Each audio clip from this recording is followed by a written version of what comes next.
Hey, welcome back to No Hype Beer Reviews. Unless it's your first time, then welcome. Please consider subscribing. If you do, hit the notification bell, get all the updates. Very excited for today's beer. It's courtesy of my good friend Jerome, so thank you so much. Really appreciate it. What has happened is he was collecting as many of these Black is Beautiful beers as he could get, and I was doing the same thing. And then just today, we finally exchanged those.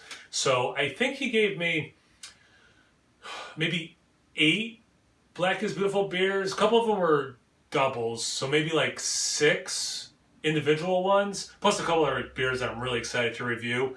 And I gave them the ones I had. So I did already pour this. I realized I didn't turn off a dehumidifier that was in the background. I didn't want that humming the whole time. So I did pour it. Let me see if I can get a little bit of head going. I haven't tried it yet though. So of all the ones that he gave me, yeah, it had about a finger of a mocha head when I poured it. But yeah, I'm not going to get that back. But anyway, when I was looking at the ones that he gave me, I'm like, which one do I want to review tonight? I decided on this one for a couple reasons. One, I've been talking to Sean from Nerd Sense about this one, and he's already reviewed it, so I really wanted to be able to drink it and talk to him about it.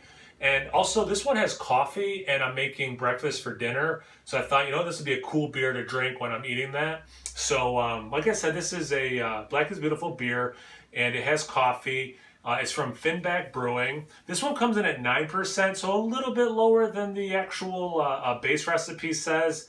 And it looks like the coffee is from Ecuador. And the beer looks like it's from July. It's currently early September, so about 2 months old. Let's see, like I said, it had about a finger, maybe 3/4 of a finger of a mocha head. It is black. It's not motor oil, but it is black. A little bit of brown around the edges and when I was pouring it. So if you want to see like super dark brown, light black, somewhere in that realm, for sure, let's get into the taste, or get into the aroma. You get coffee. There's no question about that. Wow. And there's some sweetness there. It's not sweet vanilla full on, but it does have like a, you know what it is? It's milk chocolate, and a lot of milk chocolate they'll put vanilla in it, so it has a little bit of that. So it's interesting. It has the roastiness of the stout itself. Definitely has that coffee and that coffee roastiness. But then it has a nice milk chocolate thing, which for me is kicking out a little bit of vanilla.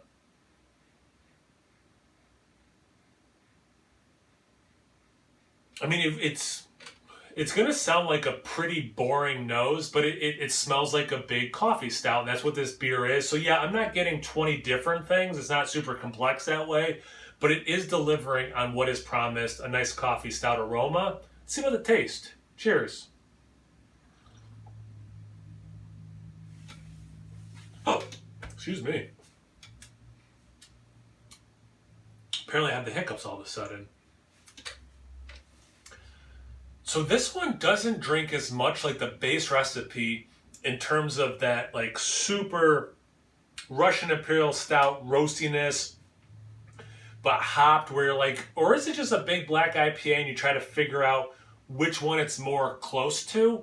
This one, that big roast, although there is roast coming from the base beer for sure, is the coffee. The coffee is I'm going to say the star of the show.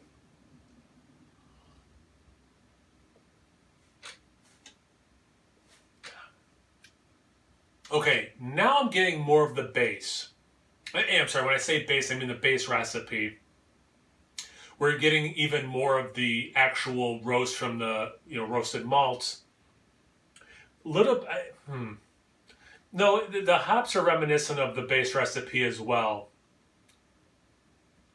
But it's not, and I haven't had, I talk about the base recipe, I've not had Weathered Souls version of it, but I've had enough of these. We're in the double digits at this point, which is amazing,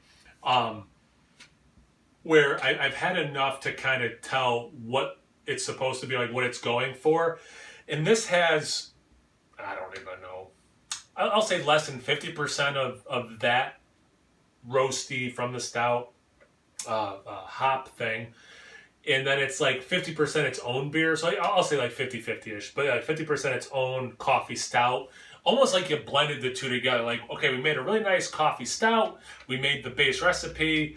The coffee stout was 8%. We blend them all together. Now you get a 9% coffee stout out of it. So yeah, not full on onslaught of the base, but man, that coffee, it's really good in this. It makes me wish some of the other ones I had coffee, because I think it's such a natural addition to the base recipe.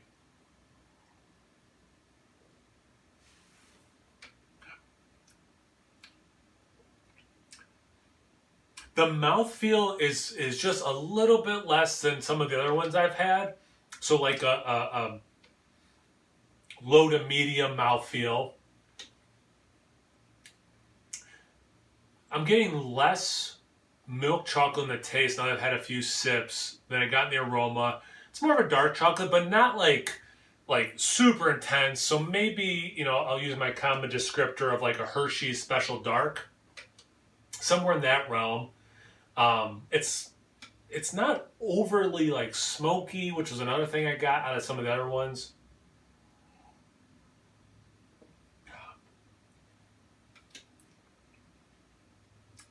It's really cool that I'm at the point where I've had enough of these where I can start comparing them. Wow.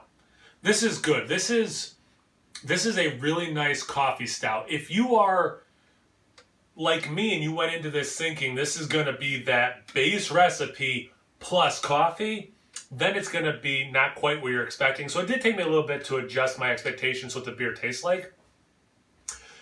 But it's good. It is a lovely coffee stout. I haven't had just a straight coffee stout in a while.